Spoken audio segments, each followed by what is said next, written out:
इसमें एक इंटरेस्टिंग पहलू है कि आप कहते हैं, नोट आप सभी ये मानते हैं कि भाई चरण सिंह जाति की राजनीति नहीं करते थे और जातिवाद से थोड़ा ऊपर थे, और वो कहते थे इंटरकास्ट मैरिज आप करो, उसी से ये जाति और ये कास्ट सिस्टम ये सब इनमें थोड़ी ढील आएगी और ये खत्म होएगा।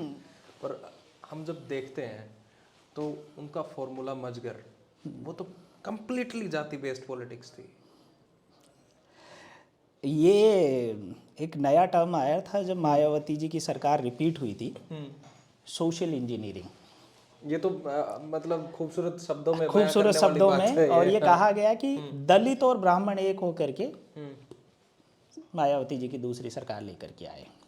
दलित और ब्राह्मण, देखिए आइडेंटिटी की पॉलिटिक्स करना और आइडेंटिटी पे पॉलिटिक्स करना दो डिफरेंट चीज़ें हैं। चरण सिंह का जो मजगर फॉर्मूला था वो जाति आधारित, मैं उसको जाति आधारित नहीं देखता, मैं उसको क्लास बेस्ड देखता हूँ। मजगर में कौन है? मुसलमान, अहीर, जाट, गुजर, राजपूत। जहाँ से चरण सिंह है वहाँ से उस इलाके में, यूपी हो गया, वेस्टर्न उत्तर प्रदेश हो गया बेसिकली, तो फिर यूपी हो गया, बिहार हो गया, जहाँ भी उनका राजनीति का प्रभाव रहा, ये जातियाँ खेती में, कृषि कार्यों में यही लोग सबसे ज़्यादा इन्वॉल्व थे। मुस्लिम उसमें एड ऑन वो करते हैं। राजपूत तो फ्यूडल थे नहीं, यूपी वहाँ और के, अच्छा वहाँ के, यूपी और बिहार में राजपूत किसानी में ज़्यादा हैं।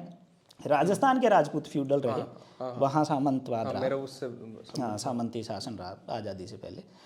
तो यूपी और बिहार के राजपूत, तो उनका जो फोकस था वो इस किसानी के इर्द गिर्द जो जातियाँ थी ग्रामीण समाज में, उसका एक अलायंस बनाने की राजनीति थी, जो बाद में आगे बढ़ी भी। मंडल के इर्द गिर्द जो सारी राजनीति हुई, और देखिए ये इसकी परसेंटेज भी तो कम नहीं थी ना। ये जो पॉपुलेशन थी जिसको आज हम ओबीसी कह रहे हैं, वो उस ओबीसी की पॉपुलेशन भी बहुत बड़ी थी।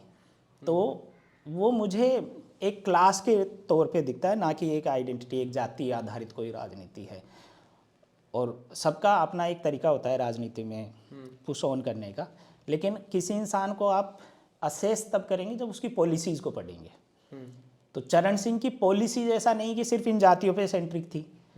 चरण सिंह तो वो व्यक्ति हैं, जब लैंड सीलिंग हो रहा था तो जो यूपी के पटवारी थे उन्होंने हड़ताल कर दी कि साहब हम इतना काम नहीं करेंगे। चकबंदी जो थी उसमें ये था कि किसानों की छोटी छोटी ज़मीन अलग अलग जगह है तो उसको क्लब कर दो, छोटी जोत तोड़े जोतता रहेगा।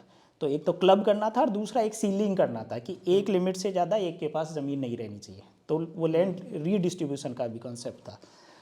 उसमें 5% ज़मीन, जब वो क्लब कर रहे थे तो 5% ज़मीन रखी जाती थी। वो 5% ज़मीन उन्होंने जो वहाँ के दलित कम्युनिटी के लोग थे उनको अलॉट करवाने का प्रोविज़न रखा। जब पटवारियों ने हड़ताल कर दी तो लेखपाल की भर्ती इन्होंने निकाली। उस भर्ती में तब ये ST/SC रिजर्वेशन उस तरीके से नौकरियों में नहीं था। उन्होंने पहली बार यूपी में 16% आरक्षण दिया दलित SC कम्युनिटी को। उस वक्त हरिजन ही बोलते थे तो हरिजन आरक्षण दिया।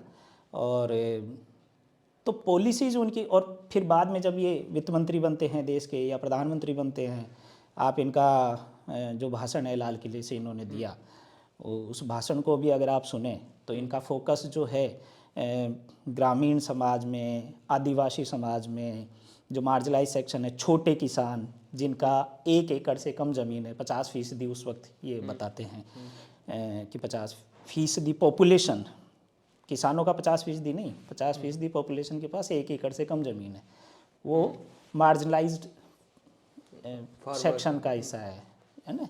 तो उन किसानों के लिए पॉलिसीज़ बनाना, भूमिहीन किसानों के लिए पॉलिसीज़ बनाना, जो कुटीर उद्योग है, छोटे MSME जिनको आज बोल रहे हैं, उसके ऊपर स्ट्रॉन्ग पॉलिसी सबसे पहले ये लेकर के आए। नेहरू तो इंडस्ट्रियलाइजेशन, नवरत्न कंपनियां, महारत्न कंपनियों, उन पे फोकस कर रहे थे। वो ज़रूरत थी उस वक्त देश की। चलो वो एक पार्ट है कि चलो आपने फार्मिंग कम्युनिटी के ऊपर आपने वो जीवन जिया है, आपने उनको देखा है और आपको पता है कि भाई वो लाइफ जो बड़ी मुश्किल है, उनकी लाइफ को थोड़ा सा तो कंफर्ट देते हैं, और उसी के आसपास आपकी पॉलिसीज भी रहती हैं।